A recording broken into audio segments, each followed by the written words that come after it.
อิติปิโส ภะคะวาอะระหังสัมมาสัมพุทโธวิชาชรณสัมปันโนสุขโตโลกวิทูอนุตตโรปุริสสัมมาจาทิสัทธาเทระมนุสสานังพุทโธภควติ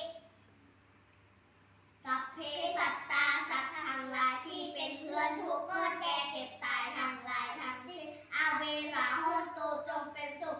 เถิดอย่าได้มีความทุกข์อย่าได้มีเวรมีกรรมแลกกันเลยอัพยาปสาโหนตุจงเป็นสุขเถิดอย่าได้เบียดเบียนซึ่ง